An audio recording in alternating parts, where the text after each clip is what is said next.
Everyone, welcome to Kausar classes. This is Varinder Kaur और आज की इस वीडियो में हम करेंगे पॉलिटिकल साइंस के मोस्ट इम्पॉर्टेंट क्वेश्चंस। बच्चों के मैसेजेस आ रहे थे कि मैम वीडियो को जो है वो क्वेश्चंस को हिंदी में भी बताएं, तो ये वीडियो जो है वो दोनों ही मीडियम वाले बच्चों के लिए हेल्पफुल रहेगी, क्योंकि इस वीडियो में हमने हिंदी और इंग्लिश दोनों ही मीडियम में क्वेश्चन आंसर्स आप लोगों के लिए बनाए हैं। तो दोनों ही मीडियम वाले बच्चे जो है इस वीडियो को पूरा देखें, वीडियो को बिना स्किप कीजिए देखिएगा। इस वीडियो से आपको बहुत हेल्प मिलेगी और इस वीडियो के जो बताए गए क्वेश्चंस हैं वो करने के बाद आप अपने एग्ज़ाम में 100% पास हो जाएंगे। सो वीडियो स्टार्ट करते हैं। तो स्टूडेंट्स, अगर आपको इस वीडियो की क्वेश्चन आंसर्स की PDF चाहिए तो आप स्क्रीन पे दिए गए नंबर पे व्हाट्सएप करके इसकी PDF को परचेज़ कर सकते हैं। PDF पेड है, ओके। तो आप परचेज़ कर सकते हैं ताकि आप घर पे भी बैठ के अच्छे से प्रैक्टिस कर सकें, ओके। तो इस वीडियो में हम आपको MCQ, fill-ups, multiple choice questions और लॉन्ग आंसर, शॉर्ट आंसर सारे ही क्वेश्चंस बताएंगे। तो बिना स्किप किए इस वीडियो को देखिएगा। आइए स्टार्ट करते हैं। यहाँ पर सबसे पहले जो है वो 2 मार्कर क्वेश्चंस दे रखे हैं, जिसमें से कि पहला क्वेश्चन है यूनिवर्सल एडल्ट फ्रेंचाइजी कि इस जो है सार्वभौमिक वयस्क मताधिकार है वो क्या होता है। तो universal adult franchise means every adult citizen regardless of caste, gender, religion और wealth has the right to vote. It ensures equality and participation in the democratic process. तो यहाँ पर जो मताधिकार जो है वो इस देश के जितने भी बच्चे जो एडल्ट हो चुके हैं, जो 18+ हो चुके हैं, ठीक है, वो किसी भी धर्म से, किसी भी लिंग से, किसी भी संपत्ति से, किसी भी जाति के हों, अमीर हैं, गरीब हैं, गोरे हैं, काले हैं, किसी भी तरह के जो भारत के नागरिक हैं उन्हें वोट देने का अधिकार देता है ताकि वो अपना नेता खुद चुन सकें। तो उसे ही हम बोलते हैं यूनिवर्सल एडल्ट फ्रेंचाइजी और हिंदी में उसे सार्वभौमिक वयस्क मताधिकार कहते हैं। नेक्स्ट है सेपरेशन ऑफ पावर्स, यानी कि यहाँ पे शक्ति विभाजन आपसे पूछा गया है कि भारत की जो डेमोक्रेसी जो चलती है, भारत का जो सिस्टम चलता है, पॉलिटिकल सिस्टम चलता है, वो जो है 3 तरह से सेपरेटेड है, 3 तरह से वो 3 विभाजनों में वो बांटा गया है। पहला है लेजिस्लेचर, तीसरा है एग्जीक्यूटिव एंड थर्ड है जुडिशरी, ठीक है। तो तीनों ही एक दूसरे के ऊपर इंटरडिपेंडेंट होते हैं और हिंदी में हम इन 3 अंगों को बोलते हैं विधायिका, कार्यपालिका और न्यायपालिका, ठीक है, में बांटना ताकि कोई एक अंग अधिक शक्तिशाली ना हो और ये एक स्वतंत्र रूप पर काम करते हैं और एक दूसरे पर नियंत्रण रखते हैं, यानी कि इंटरकनेक्टेड होते हैं और इंटरडिपेंडेंट भी होते हैं ये एक दूसरे के ऊपर ही। तो एक दूसरे की हेल्प से ही, सलाह से, एडवाइस से ही ये लोग काम करते हैं, okay. Third is 2 executive powers of governor. तो यहाँ पर आपको गवर्नर की, राज्यपाल की जो है वो 2 कोई कार्यकारी शक्तियाँ बतानी है। तो पहली जो है वो है appoints the chief minister and other minister. तो गवर्नर जो होते हैं वो चीफ मिनिस्टर को अपॉइंट करते हैं कि कौन से चीफ मिनिस्टर बनेंगे और दूसरे मिनिस्टर्स को भी अपॉइंट करते हैं। और सेकंड जो है इनकी पावर की can recommend presidents rule in the state of constitutional machinery fail. तो अगर कोई भी संकट किसी भी प्रांत में, स्टेट में आ जाता है तो वहाँ पर राज्यपाल की सिफारिश से जो है वो राष्ट्रपति शासन लागू कर दिया जाता है। नेक्स्ट है 2 directive principle related to the international peace. अंतर्राष्ट्रीय शांति से संबंधित 2 नीति निर्देश सिद्धांत आपको बताने हैं। तो इसमें बताया गया कि promote international peace and security. Second है जो है वो maintain just and honourable relations with the other nation. तो जो जो अंतर्राष्ट्रीय शांति से के लिए जो रूल्स बनाए गए हैं उसमें से कोई 2 रूल्स आपको बताने हैं। पहला है अंतर्राष्ट्रीय शांति और सुरक्षा को बढ़ावा देना, कि हम कोई भी ऐसा वायलेंस का, हिंसा का काम ना करें जिससे कि हमारे जो रिलेशंस हैं वो दूसरे देशों के साथ ख़राब हो और इंटरनेशनल लेवल पर कोई भी ऐसी जंग या कोई भी ऐसा सिस्टम जो है वो ख़राब हो, पॉलिटिकल है, इकोनॉमिकल है, सोशल है, वो किसी भी तरह से भंग नहीं होना चाहिए। और सेकंड है अन्य देशों के साथ न्यायपूर्ण और सम्मानजनक संबंध बनाए रखना। जिस तरह से हम सोसाइटी में रहते हुए अपने पड़ोसियों से बनाकर रखते हैं, तो उसी तरह से इस देश का नागरिक होने के नाते हमें अपने साथ के देशों के साथ, जिनके साथ हमारा कनेक्शन है, उनके साथ भी न्यायपूर्ण और सम्मानजनक जो है ऑनरेबल रिलेशंस हमें दूसरे देशों के साथ बनाकर रखने चाहिए। क्वेश्चन नंबर 5 है, two qualification to become a Lok Sabha member. अगर आपको लोकसभा का मेंबर बनना है तो आपके पास कौन सी दो जो है वो क्वालिफिकेशंस होनी चाहिए। पहली है कि व्यक्ति भारत का नागरिक होना चाहिए, सीधी सी बात है, और उसकी उम्र जो है वो कम से कम 25 वर्ष होनी चाहिए। आगे है population growth and good governance, जनसंख्या वृद्धि और सुशासन। Population growth increases pressure on the resources and the services, it makes planning, delivery and welfare schemes and law enforcement difficult, affecting governance quality. जनसंख्या अगर बढ़ जाती है तो वो संसाधनों और सेवाओं पर दबाव डालती है। फॉर एग्जाम्पल, एक घर में एक फैमिली के अंदर भी जब 2 से 4 मेंबर जब बढ़ जाते हैं तो उस घर के अंदर भी खर्चा जो है वो रिसोर्सेज का जो है वो लैक होना स्टार्ट हो जाता है, वो कमी आनी शुरू हो जाती है। तो इसी तरह से अगर देश की पॉपुलेशन बढ़ेगी तो हमारे जो संसाधन है, जो सेवाएं हैं, ठीक है, उनके ऊपर वजन बढ़ेगा। इससे कि योजनाएं जो है वो लागू करना, कानून व्यवस्थाएं को बनाए रखना ये कठिन हो जाता है। आगे है two objective of India's foreign policy. तो यहाँ पर फॉरेन पॉलिसी, विदेश नीति के आपको 2 उद्देश्य बताने हैं। तो पहला है अंतर्राष्ट्रीय शांति और सहयोग को बढ़ावा देना, और दूसरा है राष्ट्रीय हितों और संप्रभुता की रक्षा करना, यानी protect national interest and sovereignty. अगला क्वेश्चन है question number 8, two causes of communalism. Communalism यानी सांप्रदायिकता के आपको 2 कारण बताने हैं। सांप्रदायिकता होता है कि हम धर्म का जो है वो राजनीतिक दुरुपयोग करना, कि हम अपनी संप्रदा या हमारे समाज, हमारी बिरादरी, हमारे धर्म को लेकर, हमारी जाति को लेकर जो हम गलत जो है तरीका उसका अपनाकर और देश के साथ, सरकार के साथ या दूसरे देश लोगों के साथ अपने संबंध को बिगाड़ते हैं, तो ये धर्म का जो है राजनीतिक दुरुपयोग होता है। और शिक्षा और जागरूकता की लोगों के अंदर कमी होती है, तभी वो इन चीज़ों में बिलीव करते हैं और उनकी बातों में आ जाते हैं। क्वेश्चन नंबर 9 है जस्टिकेबल राइट्स जो है वो आपको बताना है। जस्टिकेबल राइट यानी कि न्याय संगत अधिकार, जिसे कि हम इंग्लिश में जस्टिकेबल राइट कहते हैं। न्याय संगत अधिकार वो होते हैं जिन्हें अदालत में लागू किया जाता है, और अगर इसको नहीं माना जाता है तो व्यक्ति न्याय के लिए अदालत जा सकता है। और मौलिक अधिकार जो है हमारे, जो इस देश में पैदा होने पर ही जो हमें फंडामेंटल राइट्स दिए जाते हैं कि आपको पूरी जो है वो आपको आज़ादी है, ठीक है, तो फ्रीडम है आपको कि आप कहीं भी जा सकते हैं, आपको शिक्षा का अधिकार है, आपको समानता का अधिकार है, ठीक है, आप घूमने फिरने का अधिकार है। तो आपके साथ अगर कोई भी नाइंसाफ़ी होती है तो आप कहीं भी जाकर कंप्लेंट कर सकते हैं। यहाँ पर फिर है 3 मार्कर क्वेश्चन हैं। Role of political parties in forming public opinion. तो यहाँ पूछा जा रहा है कि जनमत के निर्माण में राजनीतिक दलों की क्या भूमिका होती है। तो राजनीतिक दल जो है जनमत निर्माण के लिए महत्वपूर्ण भूमिका निभाते हैं। राजनीतिक दल जो होते हैं, पॉलिटिकल पार्टीज जो होती हैं, ठीक है, वो भाषणों के द्वारा, रैलियों के द्वारा, मीडिया के माध्यम से जनता को नीतियां और सरकारी कार्यों की जानकारी देते हैं कि सरकार ने ये मुहिम लागू की है, सरकार ने ये कानून निकाला है, ये लॉ को हटा दिया है, ये नोटबंदी हो रही है। तो ये सारी जो है वो जो जानकारी है वो पॉलिटिकल पार्टीज़ के थ्रू ही जनता के पास पहुंचती है कि अगर इस साल हमारी सरकार बनेगी तो हम क्या क्या सॉल्यूशंस हम लोग करेंगे, क्या क्या नई चीज़ों को हम लॉन्च करेंगे, ये सब जो है। तो वो चुनावों के समय मुद्दों को उठाकर नागरिकों को सही निर्णय लेने के लिए मदद करते हैं। नेक्स्ट है role of caste in politics, यानी राजनीति में जाति की भूमिका जो है। Caste influences Indian politics in many ways. Political parties often select candidates based on the caste to attract votes. तो पॉलिटिकल पार्टीज क्या करती हैं कि वो जो जाति पे निर्धारित उम्मीदवार को चुनती हैं, ताकि इसकी जाति की जनसंख्या ज़्यादा है तो इसकी जाति के लोग जो हैं वो अपनी ही जाति के बंदे को, अपने ही बिरादरी के बंदे को, अपने ही समाज के बंदे को जिताएंगे।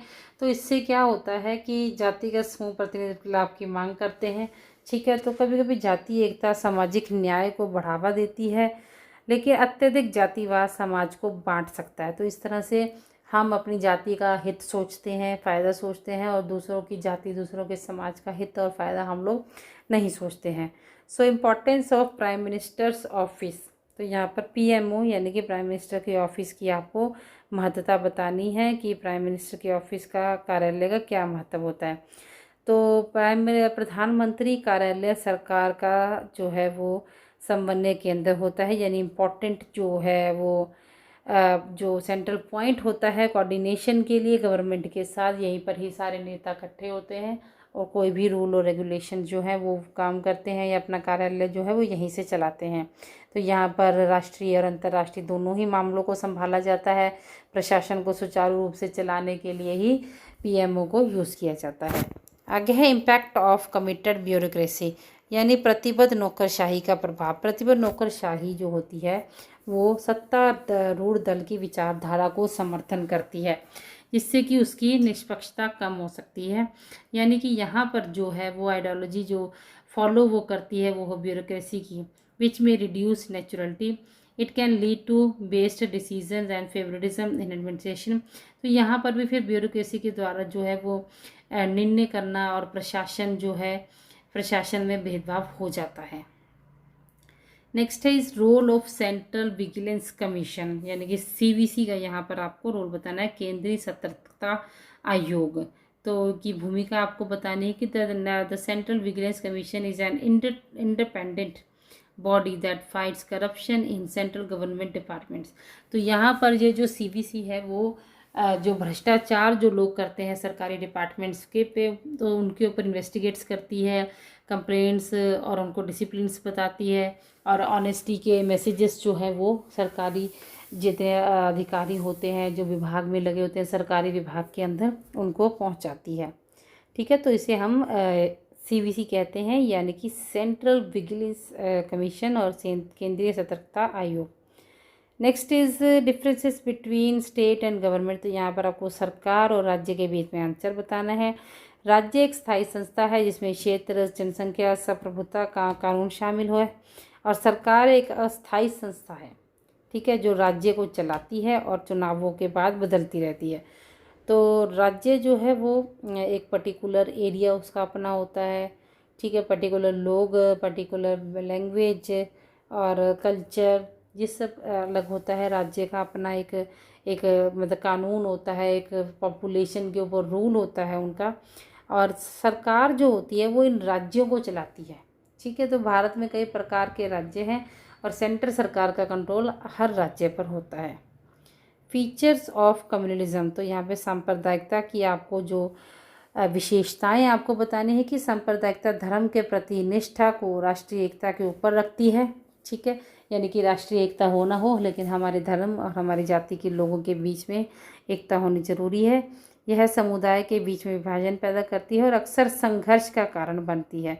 फिर इससे झगड़े और लड़ाई झगड़े और दंगे फसाद काफ़ी बढ़ते हैं, क्योंकि हर बंदा धर्म को श्रेष्ठ मानने की भावना रखता है और धर्म का राजनीतिक उपयोग किया जाता है कि धर्म के नाम पर लोगों को बहकाया जाता है।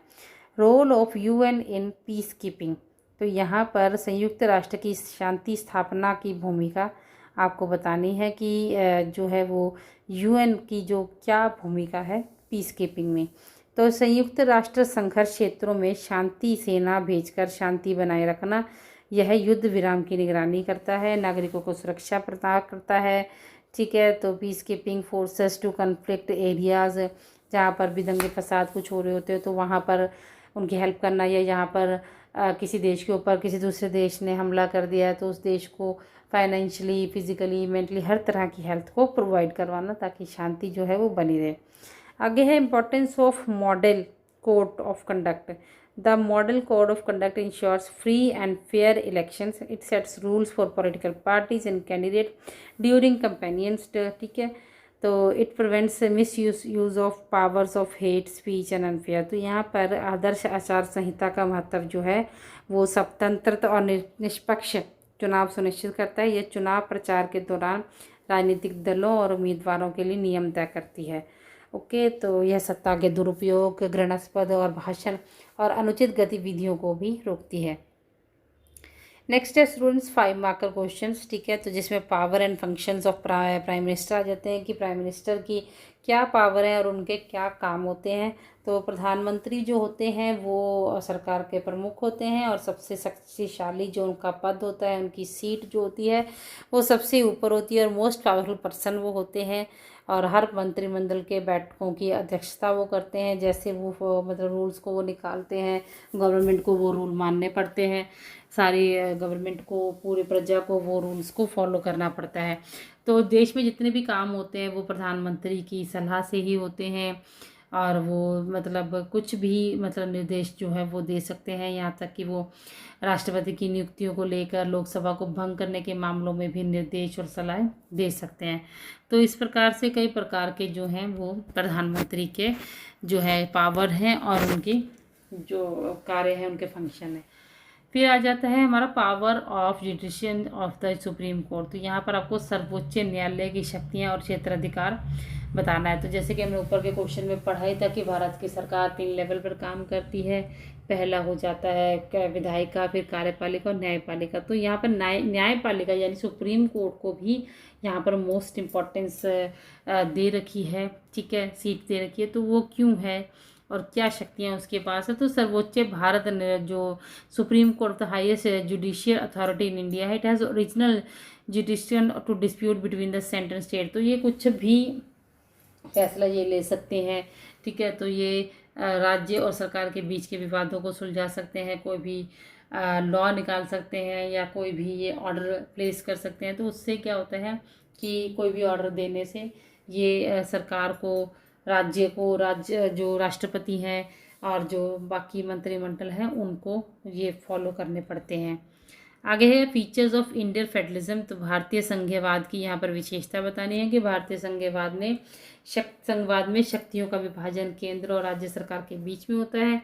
इसमें एक लिखित संविधान है जो विभाजन के रूप में स्पष्ट परिभाषित करता है कि भारत की सरकार के 3 स्तर हैं, केंद्र, राज्य और स्थानीय, और सबके अलग अलग जो कार्य हैं और एक दूसरे पे इंटरडिपेंडेंट होते हैं और उस अकॉर्डिंग काम करते हैं। आगे है निर्वाचन आयोग की भूमिका, यानी कि इलेक्शन कमीशन जो है वो क्या उसकी भूमिका है भारत की सरकार चलाने, क्योंकि वही तो जो है वो पूरे वोट को, सिस्टम को, इलेक्शन सिस्टम को प्रिपेयर करते हैं, मतदाता की सूची तैयार करते हैं, फिर चुनाव की डेट्स बताते हैं कौन से एरिया में कब चुनाव होंगे, ओके, एंड उसके राजनीतिक दल की जो देखरेख वो करते हैं, फिर चुनावों का रिजल्ट निकालते हैं और ये चुनावों में धन और शक्ति का दुरुपयोग को रोकते हैं। तो इस तरह से इलेक्शन कमीशन के कई तरह के रोल हो जाते हैं। क्वेश्चन है फीचर्स ऑफ लिबरलिज्म। तो फीचर ऑफ लिबरलिज्म में हमें ये बताना है कि उदारवाद की क्या विशेषताएं होती हैं। उदारवाद एक राजनीतिक विचारधारा है जो व्यक्तिगत स्वतंत्रता, समानता और लोकतंत्र को बढ़ावा देती है। ये एक, आप ये कह सकते हैं कि ये एक आइडियोलॉजी है, ये एक सोच है जो हर एक इंसान की, एक सिंगल इंसान की, उसकी फ्रीडम के ऊपर, उसकी इक्वालिटी के ऊपर और उसकी डेमोक्रेसी के ऊपर जो है उसको बढ़ावा देती है, ठीक है। यह सीमित सरकार का समर्थन करती है और कानून के शासन में विश्वास रखती है, ओके। तो यहाँ पे बता रखा है कि ये जो है वे गवर्नमेंट, लिमिटेड गवर्नमेंट में, कि यहाँ पे यानी कि आप ज़्यादा सरकारें नहीं बना सकते हैं, आपको एक ही सरकार में, मतलब जैसे हम पूरे देश को चला सकते हैं अगर कानून अच्छे हों, सरकार अच्छी हो, तो कोई भी बड़ा से बड़ा देश या छोटे से छोटा देश जो है वो अच्छी तरह से रूल कर सकता है, ठीक है। और ये जो है ये साथ ही साथ में हमें एक व्यक्तिगत जो है लिबरलिज्म देते हैं, ताकि इनकरेज करते हैं ये बोलने को, हमारे धार्मिक स्वतंत्रता देते हैं, हमारे मानव अधिकार जो ह्यूमन राइट्स हमारे होते हैं उसको भी ये उदारवाद की विशेषता जो होती है, उदारवाद जो है वो प्रमोट करता है, वो प्रोत्साहित करता है, ठीक है। तो ये it supports a free market economy opposite authoritarian rule. तो ये क्या करता है, एक मुक्त बाजार अर्थव्यवस्था का भी समर्थन करता है और तानाशाही का विरोध करता है। तानाशाही का विरोध करना और मुक्त बाजार का मतलब ये होता है कि जैसे मार्केट में जो प्राइस चल रहा है चीज़ों का, वही प्राइस आप अपनी शॉप पर जो है वो बेच सकते हैं जो सरकार के द्वारा तय किए गए हैं। पहले सरकारें जो हैं वो उसका जैसे पहले, अब तो जैसे किसान तय करते हैं कि हम अपनी फसल इतने रुपीस में बेचेंगे या इस तरह से करेंगे, लेकिन पहले क्या था, सरकार रेट तय करती थी। अब किसान की जैसे उस फसल की वैल्यू 10 रुपये होती थी, लेकिन सरकार क्या करती थी, उसे मार्केट में तो 15 रुपये का बेचती थी, लेकिन किसान को उसकी वैल्यू जो है वो 5 रुपये देती थी। तो इस तरह से क्या होता था, किसान बेचारा हमेशा लॉस में जाता था। तो अब यहाँ पे मुक्त बाजार में अर्थव्यवस्था, यानी कि जिस तरह से किसान या जिस तरह से MSP इसकी लागू होगी, वही जो है प्राइस वो मार्केट में दिया जाएगा। तो इस तरह से उदारवाद में जो है, लिबरलिज्म में क्या होता है, हर चीज़ की आपको यहाँ पर आज़ादी मिलती है, आपको धार्मिक स्वतंत्रता मिलती है, आपको इक्वालिटी मिलती है, कोई आपके साथ जात पात का भेदभाव नहीं करता है, रंग का भेदभाव नहीं करता है, और इसके साथ साथ आपकी जो समाज है, आपके जो धर्म है, उसको लेकर भी कोई भेदभाव नहीं किया जाता। आपको इक्वल माना जाता है। आप किसी भी जात से बिलोंग करते हो, आप किसी भी कास्ट से बिलोंग करते हो, तो आपकी जो है वो इक्वल उस चीज़ को समझा जाता है। वही देश होता है जिसे हम एक डेमोक्रेटिक कंट्री कहते हैं, यानी कि एक लोकतांत्रिक देश जिसे कहते हैं। ठीक है, उदारवाद मानता है, यानी कि लिबरलिज्म की जो आइडियोलॉजी है वो ये भी मानती है कि नागरिकों को अपना नेता चुनने और शासन में भाग लेने का अधिकार होना चाहिए। तो ये खुला समाज बनाना चाहता है। उदारवाद की विशेषता ये है that liberalism aims to create, ये देखिए लास्ट लाइन आप पढ़ सकते हैं कि liberalism aims to create a just and open society where all individuals are treated equally, यानी कि वहाँ पर सारे जो हैं वो इक्वली जो है जिनके साथ भी मतलब बिहेव किया जा सकता है। ओके, आइए नेक्स्ट क्वेश्चन देख लेते हैं। पंचशील प्रिंसिपल्स। पंचशील प्रिंसिपल्स क्या होते हैं, यानी कि पंचशील के सिद्धांत क्या होते हैं। पंचशील से refers to 5 principle of peaceful coexistence between nations and these are, यानी कि नेशन के साथ, राष्ट्र के साथ, सरकार के साथ कुछ जो है सिद्धांत वो हम लोगों के पंचशील सिद्धांत कहलाए जाते हैं। वो एक अच्छे राष्ट्र बनाने के लिए हमारी मदद करते हैं, जिसमें कि पहला देखिए जो है वो है mutual respect of for each other.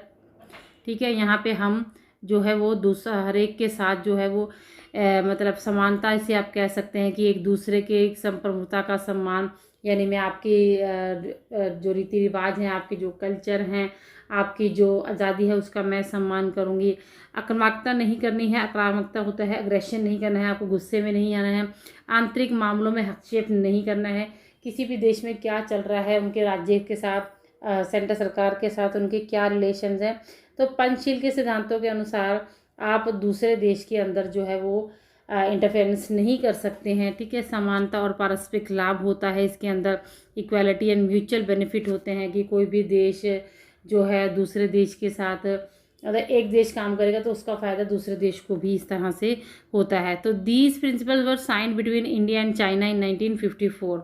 ये जो है ये प्रिंसिपल साइन किए गए थे, ये पंचशील सिद्धांत जो हैं ये साइन किए गए थे इंडिया और चाइना के बीच की, जब मतलब जैसे दोनों ने दोस्ती की थी ना, इंडिया और चाइना ने 1954 में, तो उन्होंने ये पंचशील सिद्धांत बनाए थे कि हम एक दूसरे के साथ जो है वो रिस्पेक्ट करेंगे, म्यूचुअल रिस्पेक्ट करेंगे, अग्रेशन नहीं करेंगे, इंटरफेरेंस नहीं करेंगे, इक्वालिटी रखा करेंगे और पीसफुल कोएक्सिस्टेंस बना के रखेंगे, यानी कि शांतिपूर्ण माहौल बना के रखेंगे।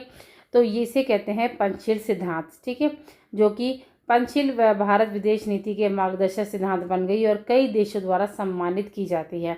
यानी कि इंडिया और चाइना में जब रिलेशन बन रहा था तो उन्होंने पंचशील सिद्धांतों को लागू करके फिर किसी संधि के ऊपर, फिर किसी एग्रीमेंट के ऊपर साइन किया था। तो नेक्स्ट है इंडो पाक रिलेशंस। ठीक है, इंडो पाक रिलेशंस जो हैं वो हमें पता ही है कि शुरू से यही रिलेशन जो है वो टेंस रिलेशन रहे हैं जब से इंडिया और पाकिस्तान का डिवीज़न हुआ है। तो रिलेशंस जो हैं वो तकरीबन तनावपूर्ण ही बने रहते हैं दोनों देशों के बीच। और इनका जो मेन जो मुद्दा है इनका वो है कश्मीर का डिस्प्यूट है, यानी कि भारत और पाकिस्तान के अंदर जो टेंस वाला माहौल, जो तनावपूर्ण माहौल बना रहता है, उसका सबसे बड़ा जो कारण है वो है कश्मीर। क्योंकि पाकिस्तान के लोग कहते हैं कश्मीर हमारे हिस्से में आता है, यहाँ हमारी मतलब जात बिरादरी के या हमारे कम्युनिटी के लोग ज़्यादा रहते हैं, मुस्लिम समाज ज़्यादा रहता है, तो ये कश्मीर को पाकिस्तान के अंदर आ जाना चाहिए। लेकिन इंडिया कहता है कि नहीं, कश्मीर हमारा एक मेन हिस्सा है, तो इंडिया उसको जो है वो कश्मीर ने तो इसी बात को लेके आपस में इनकी कंट्रोवर्सी और आतंकवादी हमले, जैसे कि अभी लेटेस्ट में देखा पहलगाम हमला हुआ है, तो इस तरह के कई ही आतंकवादी हमलों को अंजाम दिया गया है। तो 1947 के बाद से ही भारत और पाकिस्तान के संबंध तनावपूर्ण रहे हैं, जिसके कारण कई युद्ध हो गए हैं। सीमा पर आतंकवाद और संघर्ष विराम उल्लंघन की स्थिति हो जाती है, बिगाड़ हो जाता है, कुछ ना कुछ घटनाएं यहाँ पर हमेशा घटती रहती है। सांस्कृतिक आदान प्रदान और लोगों के बीच के संपर्क से कुछ विश्वास बना है, यानी कि दोनों देश जो है वहाँ पर भी हमारे जैसे ही, हमारे ही कह लो आप, इंडिया का ही एक पार्ट था पाकिस्तान, लेकिन कुछ रीजंस की वजह से वो अलग हो गया है। तो फिर भी एक दूसरे के साथ हमारा प्यार जो है वो बना रहता है। चुनौतियों के बावजूद भी भारत क्षेत्रीय स्थिरता के लिए शांतिपूर्ण संवाद और सहयोग का समर्थन करता है। बेशक पाकिस्तान की तरफ से हमेशा हमले ही हुए गए हैं भारत के ऊपर, लेकिन फिर भी भारत की तरफ से जो है मतलब एक पीसफुल माहौल बनाने के लिए हमेशा एक कोशिश की गई है, ताकि कोऑपरेशन दोनों के बीच में चलता रहे और Pakistan for the regional stability. Next है a role of WHO in the global health organisation. तो WHO का क्या रोल पड़ता है, जो है हमारा ग्लोबली तौर के ऊपर ये जो वर्क करता है WHO, तो इसका क्या रोल है। देखिए पूरे वर्ल्ड के अंदर जहाँ भी कोई आपदा आती है, जहाँ भी कोई नेचुरल डिज़ास्टर्स होते हैं, या जहाँ पर भी कोई पैंडमिक आ जाती है, महामारी आ जाती है, जैसे कि अभी कोविड-19 आया था, तो या फिर कोई और जैसे प्लेग जैसी बीमारी हो जाती हैं, या फूड को लेकर कुछ ऐसा हो जाता है कि कुछ ऐसे मतलब बीमारी जो है वो पूरे देश में टच कर करके एक दूसरे के साथ फैलने लग जाती है, पैंडेमिक आ जाती है, या फिर नेचुरल डिज़ास्टर्स की वजह से जो जीव जंतुओं का, लोगों का जो नुकसान होता है, तो उसके लिए ये हमारा जो है WHO काफ़ी हेल्प करता है। WHO एक वैश्विक संस्था है जो दुनिया भर में स्वास्थ्य सुधार के लिए कार्य करती है।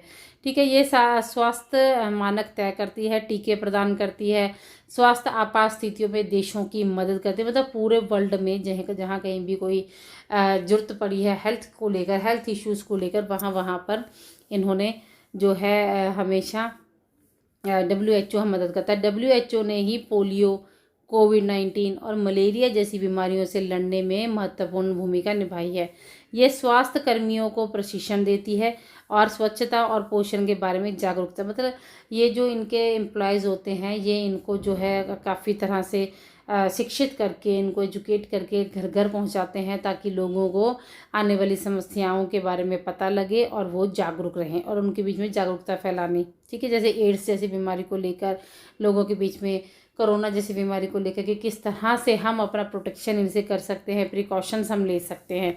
तो इसके प्रयासों से लाखों लोगों की जान बची है और स्वास्थ्य प्रणाली बेहतर हुई है। नेक्स्ट क्वेश्चन देख लेते हैं, impact of unipolar world of UN, यानी कि एक ध्रुवीय विश्व का संयुक्त राष्ट्र का प्रभाव बताना है। After the cold war the world became unipolar with the United State as the only super power. यानी कि कोल्ड वॉर के बाद क्या हुआ था कि दुनिया एक ध्रुवीय हो गई थी, जिसमें अमेरिका एकमात्र महाशक्ति बन गया था। जैसे कि अब अलग अलग देश हैं, तो अलग अलग देश में अलग अलग मतलब आप कह सकते हैं PM हैं, CM हैं, प्रेसिडेंट्स हैं, तो अपने अपने देश को चला रहे हैं। लेकिन कोल्ड वॉर के बाद क्या हुआ था, सारी ही कंट्रीज़ एक देश में हो गई थी, और वहाँ पर यूनाइटेड स्टेट्स जो है वो एक महाशक्ति बन गया था, और जो पूरा वर्ल्ड जो है वो एक ध्रुवीय मतलब दुनिया बन चुकी थी। इसका असर संयुक्त राष्ट्र के कार्यों पर पड़ा, यूनाइटेड स्टेट्स के, क्योंकि सारी दुनिया एक तरफ हो गई थी और अमेरिका एक तरफ हो गया था। कई निर्णय शक्तिशाली देशों के हितों को दर्शाने लगे थे। ठीक है, और छोटे देशों को नज़रअंदाज किया गया या उनका प्रतिनिधित्व कम हो गया।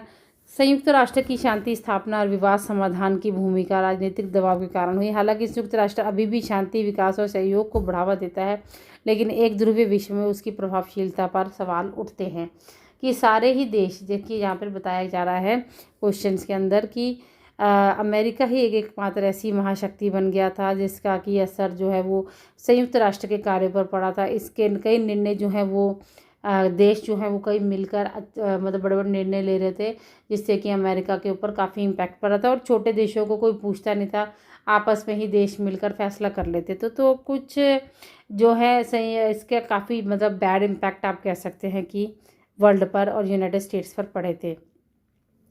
नेक्स्ट है इन्वायरमेंटल डिग्रेडेशन कॉजेस, यानी कि पर्यावरणीय क्षरण के अर्थ क्या है। पर्यावरणीय क्षरण क्या होता है, यानी कि जितनी भी नेचुरल चीज़ें हैं, लाइक पेड़ हैं, चट्टानें हैं, पानी है, नदियां हैं, तालाब हैं, समुंदर है, उनका जैसे उनको क्षति पहुंचनी, यानी उनको नुकसान पहुंचना, तो उसके सबसे मतलब मेन कारणों को आपको यहाँ पर एक्सप्लेन करना है। तो इन्वायरमेंटल डिग्रेडेशन मीन्स ये देखिए, environmental degradation means damage to nature and natural resources.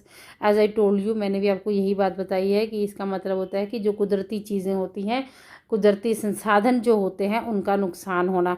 Major causes include deforestation, pollution, over population, industrial waste. सबसे बड़े कारण जो इसके बनते हैं वो होता है जंगलों को काटना, ठीक है, वनों की कटाई करना, प्रदूषण, जनसंख्या में वृद्धि होना और औद्योगिक अस्पष्ट, यानी कि जो है यहाँ पर इंडस्ट्रियल वेस्ट, यानी कि किसी भी फैक्ट्रीज़ का जो वेस्ट निकलता है, जितने मटेरियल्स, जितनी टेक्नोलॉजी आज हम यूज़ कर रहे हैं वो कहीं ना कहीं फैक्ट्रीज़ में बनती हैं, और फैक्ट्रीज़ में बनने के बाद उसका धुआं या उसका मटेरियल जितना भी वेस्ट मटेरियल वो नदियों, तालाबों में और समुद्रों में फेंक दिया जाता है।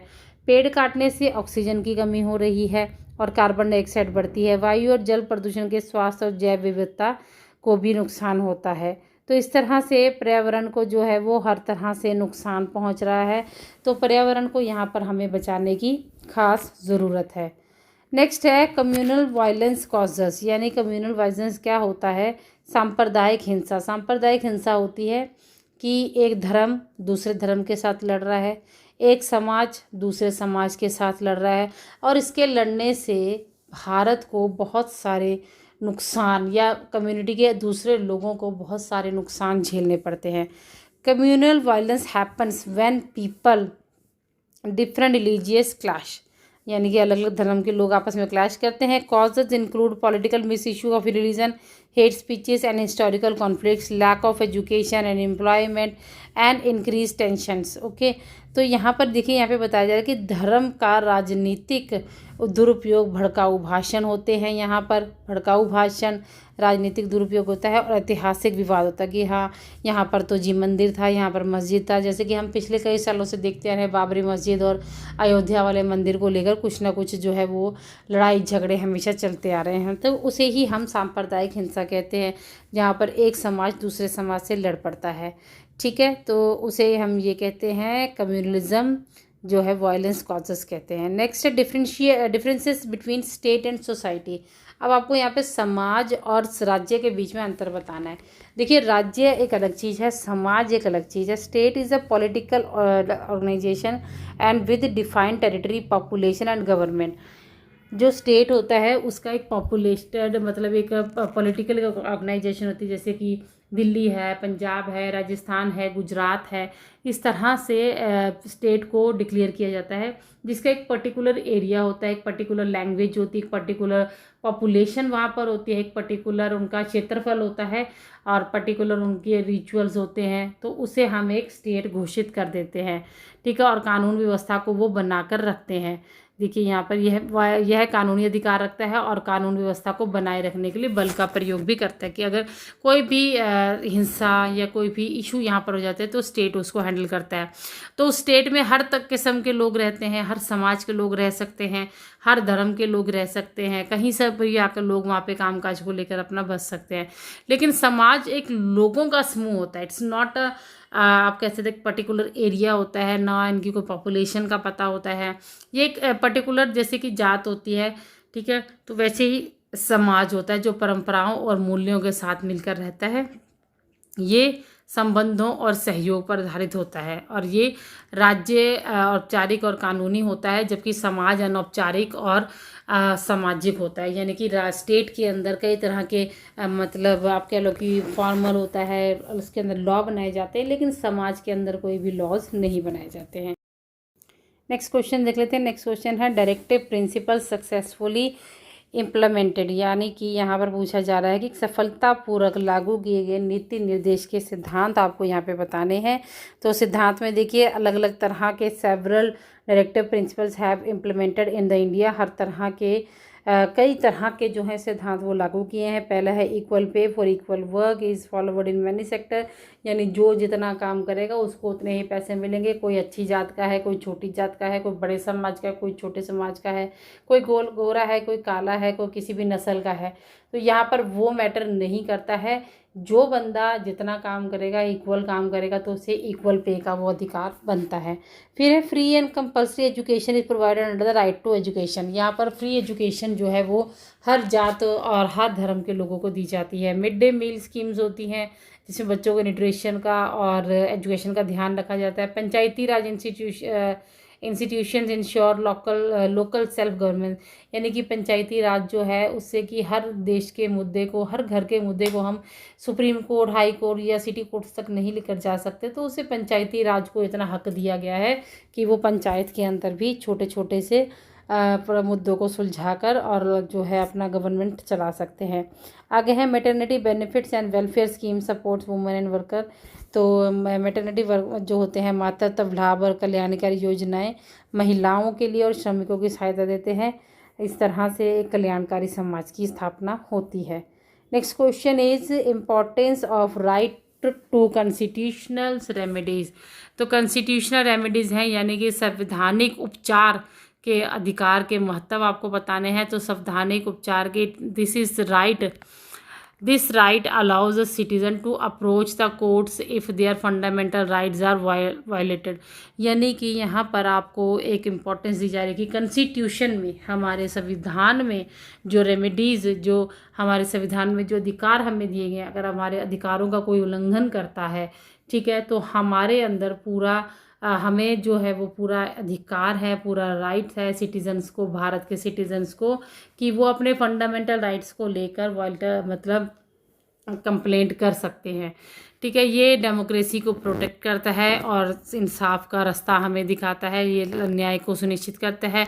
इस अधिकार के तहत सर्वोच्च न्यायालय और उच्च न्यायालय हैबियस कॉर्पस मैंडेटस जैसे रिट को जारी करते हैं। ये लोगों को अन्यायपूर्ण कानूनों या कारों के खिलाफ लड़ने की शक्ति देता है। तो डॉक्टर BR अम्बेडकर ने इस संविधान की आत्मा और इसे संविधान की आत्मा और हृदय कहा है। यह सरकार को जवाबदेह बनाता है और व्यक्तिगत स्वतंत्रता की रक्षा करता है। यानी हर एक पर्सन की जो है वो मान लीजिए जैसे किसी ने आपके साथ आपके रंग को लेकर, आपकी जात को लेकर भेदभाव किया, जैसे पहले के ज़माने में होता था कि मंदिर मस्जिदों में आने नहीं देते थे छोटी जातों वालों को, तो अगर इस तरह सा का भेदभाव यानी शिक्षा को लेकर अगर आपको पढ़ने नहीं दिया जा रहा है, तो इस तरह के भेदभाव जब अगर आपके साथ होते हैं तो आज आपको संवैधानिक उपचार के ज़रिए आप उसकी कंप्लेंट कर सकते हैं।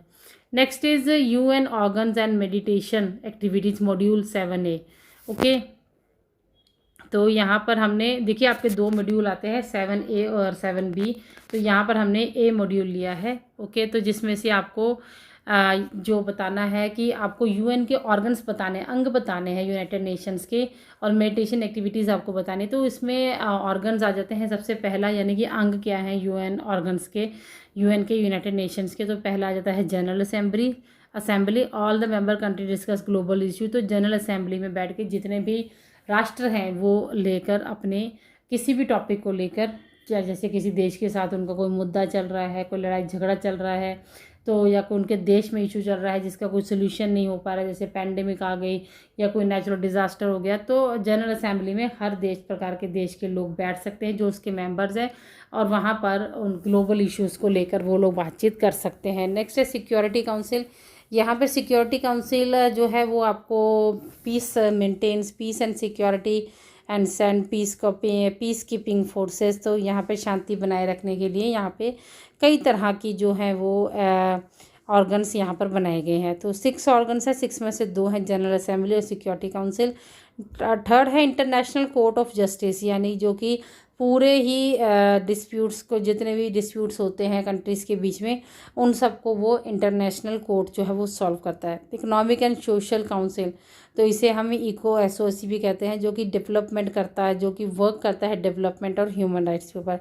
ट्रस्टशिप council no inactive earlier helped colonies again. ठीक है, तो यहाँ पर जो है वो ट्रस्टशिप है काउंसिल की, जो भी बिना किसी इनविटेशन के या कह लीजिए बिना किसी नॉलेज के वो आपकी हेल्प करने के लिए तैयार रहते हैं। आगे है सेक्रेटरीट क्या करता है, ये डे टू डे वर्क को हैंडल करता है और जो कि सेक्रेटरी जनरल के द्वारा चलाया जाता है। मेडिटेशन एक्टिविटीज़ में देखिए यहाँ पे अलग है। The UN plays a key role in the resolving conflict peacefully, it send mediator to the war zones and helps negotiate ceasefires and supports peace. तो यहाँ पे यूएन जो है, अगर मान लीजिए दो देशों के बीच में जंग चल रही है, भारत और पाकिस्तान के बीच में मान लीजिए जंग चल रही है, तो वो लोग क्या करते हैं, यूएन वाले मेडिटेशन एक्टिविटीज़ करते हैं। वो एक जो है हमारे पास वो भेज देते हैं, अपने मेडिएटर्स को भेज देते हैं, विचोले को भेज सकते हैं, जो कि दोनों के देशों के बीच के साथ बैठकर, उनके मेंबर्स के साथ बैठकर उनके मसले को सॉल्व कर देते हैं। और जैसे कश्मीर का है, अफ्रीका का है, मिडल ईस्ट का है, तो इस तरह के मुद्दों को वो लोग सॉल्व कर देते हैं। तो ये रोल होता है जो कि यूएन का मेडिटेशन और ऑर्गन्स का है। नेक्स्ट हम आ जाते हैं, next question is WHO's role और इम्पैक्ट ऑफ यूनिपोलर वर्ल्ड। तो यहाँ पे WHO का रोल बताना है और उसका इम्पैक्ट बताना है आपको यूनिपोलर वर्ल्ड के ऊपर, उसका क्या इम्पैक्ट पड़ता है। देखिए ये क्वेश्चन हमने पहले भी डिस्कस कर लिया है कि WHO की भूमिका क्या है पूरे वर्ल्ड के अंदर, लोगों को हेल्थ इश्यूज़ को लेकर जितनी भी प्रॉब्लम्स हैं उसको सॉल्व करना। तो यहाँ पर WHO भूमिका एक ध्रुवीय विश्व का संयुक्त राष्ट्र पर प्रभाव करती है, हमें इस चीज़ के बारे में बताना है। तो WHO की भूमिका विश्व स्वास्थ्य संगठन यानी संयुक्त राष्ट्र की एक वैश्विक संस्था है जो दुनिया भर में स्वास्थ्य सुधार के लिए कार्य करती है। ये तो मैंने आपको पहले भी क्वेश्चन में बताया है। जैसे अलग अलग तरह की बीमारियां आती हैं, उनको बीमारियों को लड़ने में मतलब दवाइयाँ प्रोवाइड करवाने में, मेडिसिन हेल्प होगी, हेल्थ के लिए जैसे मशीन्स चाहिए, तो वो सारी WHO जो है वो प्रोवाइड करवाता है, वो हेल्प करता है। ठीक है, ये टीके भी प्रदान करता है, स्वास्थ्य कर्मियों को प्रशिक्षण देता है, जो कि जगह जगह जाकर इसका मतलब इसका प्रचार करते हैं। अब एक ध्रुवीय विश्व यानी मतलब जब यूनिपोलर देश बन चुके थे तब इसका क्या इम्पैक्ट पड़ता है। शीत युद्ध के बाद अमेरिका एकमात्र महाशक्ति बन गया, जिसके कारण जिसमें दुनिया एक ध्रुवीय होगी यानी एक साइड होगी। इसका असर संयुक्त राष्ट्र के निर्णयों पर पड़ा, क्योंकि शक्तिशाली देश नीतियों को प्रभावित करने लगे और छोटे देशों को कम प्रतिनिधि मिली, और कभी कभी यूएन की निष्पक्षता पर भी सवाल उठे। ठीक है, तो यहाँ पर जो है वो बताया जा रहा है कि किस तरह से जो है वो अलग अलग देशों ने मिलकर एक देश बना लिया, और जो यूएन है, यूनाइटेड स्टेट्स है, यूएस है, वो एक अलग देश बनकर रह गया था। और फिर इसका प्रभाव पड़ा था कि किस तरह से उसकी मतलब फिर भी संयुक्त राष्ट्र शांति और विकास को, सहयोग को सब बढ़ावा देता है, और किस तरह से WHO ने उस समय में हुए नुकसान पर लोगों की, पूरे देशों की मदद की थी। सो स्टूडेंट्स, नेक्स्ट है हमारा MCQs यानी कि मल्टीपल क्वेश्चंस जो है, जहाँ पर आपको चार ऑप्शंस आपको यहाँ पर दिए जाएंगे और आपने 4 क्वेश्चन में से ऑप्शंस में से कोई एक आंसर आपको टिक करना है। पहला जो है वो है capitalism economic is the closely associate with the, यानी कि पूंजीवादी अर्थव्यवस्था जो है वो इन चारों में के ऊपर किस के साथ वो मतलब विचारधारा जुड़ी हुई है। पहला है मार्क्सिज्म, दूसरा है सोशलिज्म, तीसरा है कम्युनिज्म, या फोर्थ है लिबरलिज्म। तो इसका सही आंसर है लिबरलिज्म, डी। ठीक है, नेक्स्ट है the theory of class struggle is a principle related to. अब क्लास स्ट्रगल की जो थ्योरी है वो किसने मतलब बताई थी, उसका सिद्धांत के बारे में किसने इसके बारे में रिसर्च की है। तो यहाँ पर आपको 4 जो हैं वो मतलब दे रखे हैं, जैसे लिबरलिज्म, मार्क्सिज्म, गांधीज्म या कैपिटलिज्म। तो इसका सही आंसर है मार्क्सिज्म। कार्ल मार्क्स ने ही जो है वो इसके ऊपर रिसर्च की थी, और ये जो सिद्धांत है कि वर्ग का सिद्धांत जो है वो ये हमारे देशों को दिया था। Next is who among the following believe that ends and the means are the 2 sides of the same coin. कि ये जो बिलीव्ड है, ये जो साध्य और साधन एक ही सिक्के के 2 पहलू हैं, ये किसने कहा था। तो ये बात कार्ल मार्क्स ने कही, लस्की ने कही, महात्मा गांधी ने कही या मैकियावेली ने कही। तो इसका सही आंसर है महात्मा गांधी। नेक्स्ट इज कि which fundamental rights was removed by the 44th constitutional amendment act. देखिए हर बार जो है वो कॉन्स्टिट्यूशन को रिन्यू किया जाता है, कुछ उसमें से सिद्धांत हटा दिए जाते हैं, कुछ ऐड कर दिए जाते हैं, तो कुछ राइट्स हटा दिए। तो उसी में से फंडामेंटल राइट जो 44th कॉन्स्टिट्यूशनल वो था वो हटा दिया गया था। तो वो कौन सा राइट था। Right of education, right to property, right to freedom और right to freedom of religion. तो इसका सही आंसर जो है वो पड़ जाता है right to property. Next is how many freedoms were guaranteed under the right to education.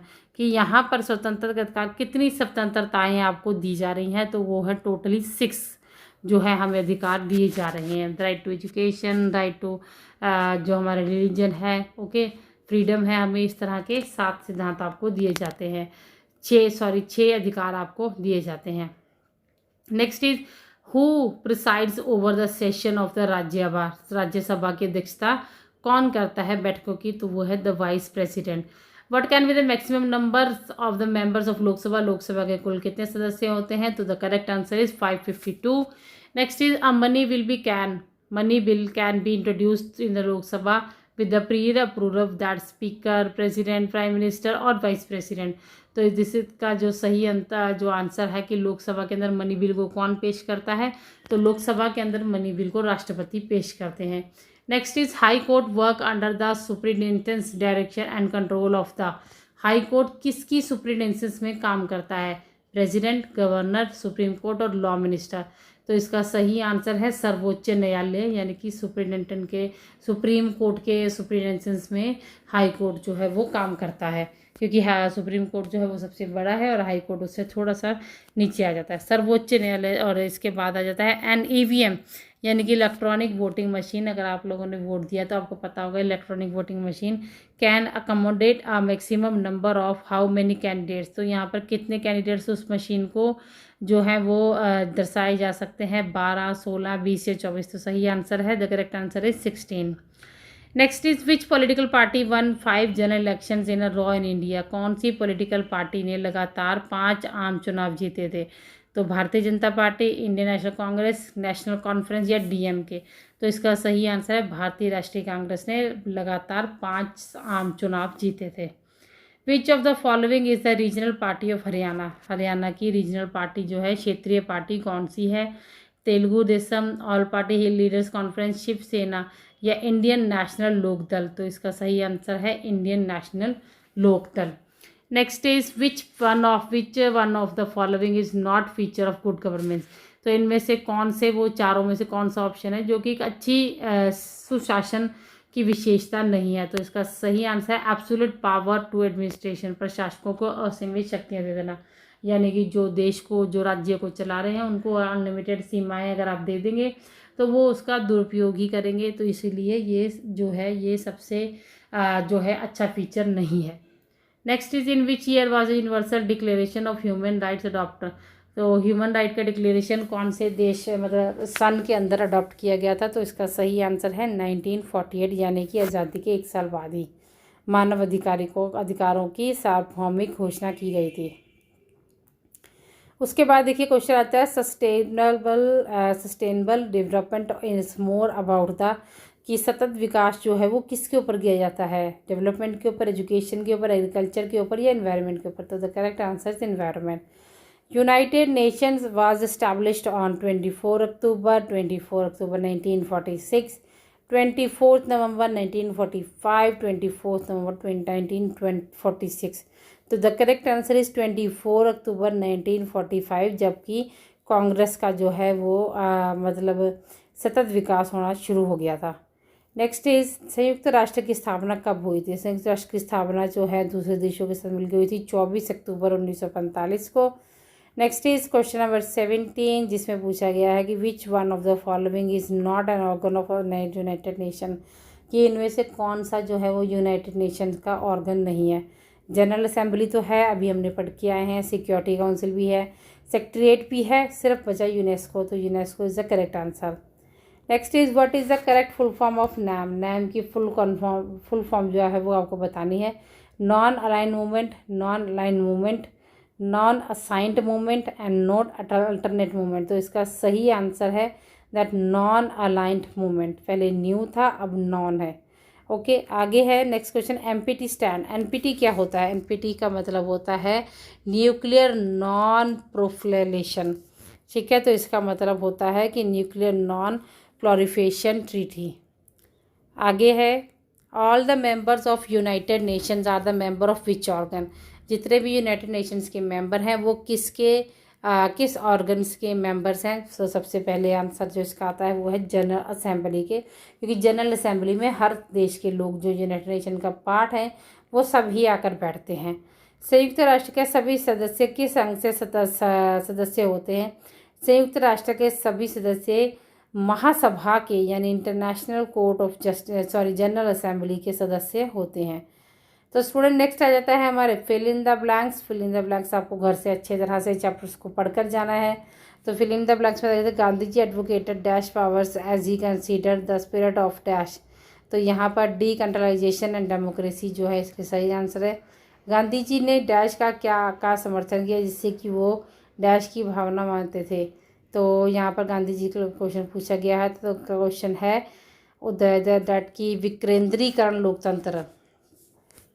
Next is directive principles provide equal pay and equal dash to man and women. तो यहाँ पे सही आंसर आएगा कि work, equal pay for the equal work.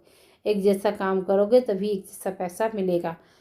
यहाँ पर कोई भेदभाव नहीं किया जाता है। नेक्स्ट क्वेश्चन है इस राज्य में के नीति निर्देश सिद्धांत समान के लिए पुरुष डैश और को समान वेतन देने में की बात करती है।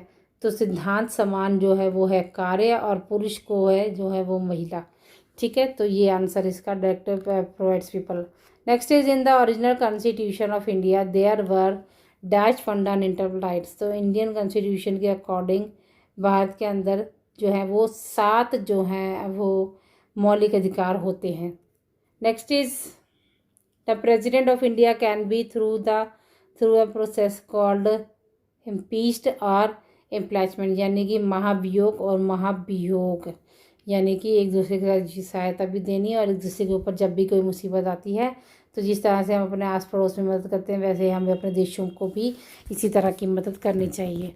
Next is every year the dash is presented by the dash minister in Lok Sabha. The every year is the budget is presented by the dash minister of Lok Sabha, finance minister of the Lok Sabha. Next question है प्रत्येक वर्ष को Lok Sabha dash और को लोकसभा में और dash को मंत्री द्वारा प्रस्तुत किया जाता है।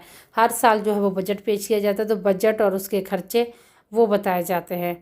तो next is good governance improves the dash of the life of the people. तो अच्छी सरकार जो है वो किसके लिए, गुणवत्ता के लिए मतलब एग्जिस्ट करती है, तो वो है क्वालिटी। नेक्स्ट इज संयुक्त राष्ट्र सुरक्षा के परिषद डैश और डैश अस्थायी रूप में के सदस्य होते हैं, बताइए। तो संयुक्त राष्ट्र सुरक्षा परिषद में 10 और अध्यायी डैश में 5 सदस्य होते हैं। Next question is the Cuban missile संकट डैश और डैश के बीच सीधे युद्ध को टालने में मदद किया था। यानी कि जो मतलब क्यूबा मिसाइल्स को जो संकट थे, जो सोवियत संघ था और अमेरिका की मदद करके इन दोनों के बीच में होने वाले युद्ध को टाल दिया गया था। सोवियत संघ अमेरिका, सोवियत संघ तो इसका आंसर नीचे Dalai Lama fled from China and took shelter in the dash in 1959। अब दलाई लामा ने 1959 चाइना से भागकर शरण ली थी, तो इसके बारे में यहाँ पे पूछा गया है कि कौन से देश में शरण ली थी, तो इसका सही उत्तर है भारत में। Next question is the UN sent mediators in the 1950s to solve the problem. तो किसको मतलब मेडिएटर बनाया गया था, कश्मीर को। आगे है वन वर्ड आंसर। तो यहाँ पर आपको 2 मार्क्स के क्वेश्चन आएंगे जिसका आंसर आपने एक ही वर्ड के अंदर देना है। जैसे how many fundamental rights there are guaranteed now, तो 6 फंडामेंटल राइट्स हैं हमारे। Okay, how many freedoms under to right education, कितनी फ्रीडम्स हमें दी गई हैं, तो वो भी 6 हैं। 6 अधिकार दिए गए हैं और 6 ही हमें फ्रीडम के जो है वो राइट टू फ्रीडम दे रखी हैं, मतलब अधिकार हमें स्वतंत्रता के दे रखे हैं। आगे है name the 3rd world country, तो वो है इंडिया। जैसे कि पहला UN था और महाशक्ति बना था ये अमेरिका, हमारा यूनाइटेड स्टेट्स, तो अब जो है वो तीसरी वर्ल्ड कंट्री बन जाती है इंडिया। तीसरी दुनिया का कोई एक देश बताइए, तीसरी दुनिया का एक देश है वो है इंडिया।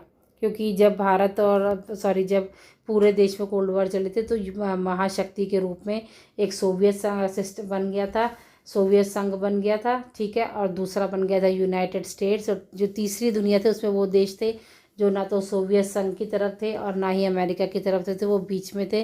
तो वो जो है वो तीसरी दुनिया के देश लोग बन गए थे, तो उसी में से एक भारत आता है। Next is the year of cold war ended. Cold war and होने का कोई मतलब ईयर बताना तो 1991 में शीत जो है। नेक्स्ट है city of 1955 Asia Africa conference जो हुई थी वो कहाँ पर हुई थी, तो 1955 में जो एशिया अफ्रीका का सम्मेलन हुआ था वो बाडुंग शहर में हुआ था। आगे है agreement between India and China on 5 principle. तो 5 प्रिंसिपल्स पंचशील जैसे कि मैंने आपको बताए थे, एक दूसरे के साथ इंटरफेरेंस नहीं करना, एग्रेशन नहीं करना, एक दूसरों के साथ शांति बनाए रखना है। तो वही हमारे पंचशील सिद्धांत यहाँ पर भी लागू होते हैं। Next is tenure of the UPSC chairman. UPSC chairman का जो वो है अध्यक्ष है, उसका कार्यकाल कितना होता है? तो उसका कार्यकाल 6 वर्ष का होता है। इन UPSC chairman eligible for the future government job. क्या उसको फ्यूचर में रिटायर होने के बाद भी कोई जॉब मिल सकती है? तो उसका आंसर है no. Next is main function of the political executive. Political executive के मेन फंक्शन कौन सा है? पॉलिसी मेकिंग, पॉलिसी को बनाना और फिर उसको लागू करना। Next is main function of administrative executive. तो प्रशासनिक कार्यपालिका का मुख्य कार्य हो जाता है कार्यान्वयन, यानी कि किसी भी कार्य को जिसको बनाया गया है राजनीतिक कार्यपालिका के द्वारा, तो एडमिनिस्ट्रेशन जो होता है उसका इम्प्लीमेंटेशन करता है ताकि उसको जगह जगह, हर घर, हर समाज, हर लोगों तक पहुंचाया जा सके। सो स्टूडेंट्स, ये थे आपके पॉलिटिकल साइंस के इंपॉर्टेंट क्वेश्चंस। होप आपको वीडियो अच्छी लगी होगी। तो आप अपनी तैयारी अच्छे से करके जाइए एग्ज़ाम्स की। कौसर क्लासेस की तरफ से all the best to the all the students. Okay, and मिलेंगे नेक्स्ट वीडियो में। Till then take care, bye bye.